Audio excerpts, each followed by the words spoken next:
He says, no one will be able to stand against you all the days of your life. As I was with Moses, so I will be with you. I will never leave you nor forsake you. यहोशू पहला अध्याय 5 वचन, तेरे जीवन भर कोई तेरे सामने ठहर ना सकेगा। जैसे मैं मूसा के संग रहा वैसे ही तेरे भी संग रहूंगा। He's saying, be strong and courageous because you will lead these people to inherit the land I swore to their ancestors to give them. इसलिए यह बांधकर दृढ़ हो जा, क्योंकि जिस देश को देने की शपथ मैंने इन लोगों के पूर्वजों से खाई थी उसका अधिकारी तू इन्हें करेगा। Every time he wants to remind us what I have promised your forefathers, I want to fulfill it now. हर बार वो हमें याद दिलाना चाहता है कि जो वायदे उसने हमारे पुरखाओं से किए थे वो मैं आपके जीवन में पूरा करना चाहता हूँ। Many a times God may promise you, but He wants to fulfill it in your next generation. हो सकता है कि परमेश्वर ने वायदा आपको दिया हो, लेकिन वो आपके अगली पीढ़ी से उस वायदे को पूरा करना चाहता है। And He says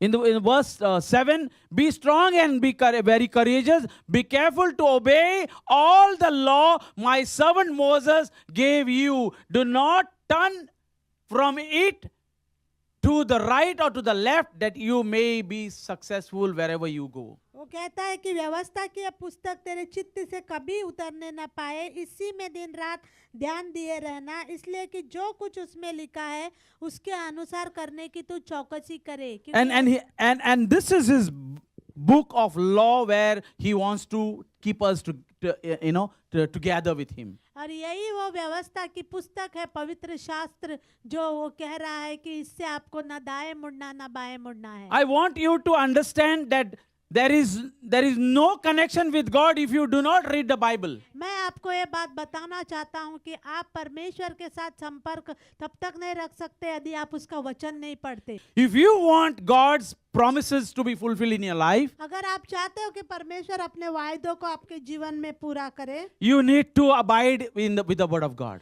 आपको परमेश्वर के वचन के अनुसार चलना पड़ेगा। It says 9 verse, have I not commanded you, be strong and courageous, do not be afraid, do not be discouraged, for the Lord your God will be with you wherever you go. 9 वचन, क्या मैंने तुझे आज्ञा नहीं दी, हियाव बांधकर दृढ़ हो जा, भय न खा और तेरा मन कच्चा न हो, क्योंकि जहाँ जहाँ तू जाएगा वहाँ वहाँ तेरा परमेश्वर यहोवा तेरे संग रहेगा। But he keeps a condition before that. On verse 8 says, keep this book of the law always on your lips. लेकिन इस वचन से पहले वो एक शर्त उनके सामने रखता है कि ये व्यवस्था की पुस्तक सदैव तुम्हारे चित्त में बनी रहे। Meditate on it day and night. रात और दिन तुम इस पर ध्यान दिए रहना।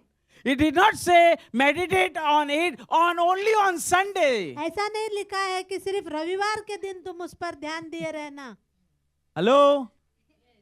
If you want to have promises fulfilled in your life, then you need to take this book seriously.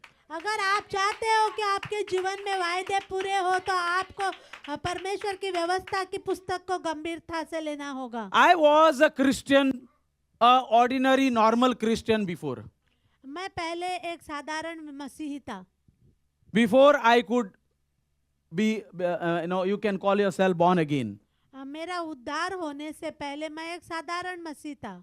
I had to change my lifestyle. मुझे अपना जीवन शैली बदलनी पड़ी। I had to buy a nice Bible for me. मुझे मेरे लिए एक बाइबल खरीदना पड़ा। I had to buy Bible for my families. मेरे परिवार के लिए मुझे बाइबल खरीदना पड़ा। I started buying Bible for my friends. मेरे मित्रों के लिए भी मैंने बाइबल खरीद के I started keeping stock in my house, and whenever whoever comes or anytime I want to give a gift, I used to give the Bible to my friends. मैं अपने घरों में और बाइबल ला के रखता था, और जब भी मुझे किसी को तोहफा देना होता था मैं बाइबल देता था। This is the only thing which can keep me connected with God if I want the promises to be fulfilled by God. सिर्फ परमेश्वर का पवित्र शास्त्र ही हमें परमेश्वर से जोड़े रखेगा, अगर हम चाहते हैं कि वो हमारे जीवन में उसके वायदों को पूरा करे। Can you read with me 8 again? क्या आप 8 अध्याय फिर से पढ़ सकते हैं? He says, keep this book of the law always on your lips.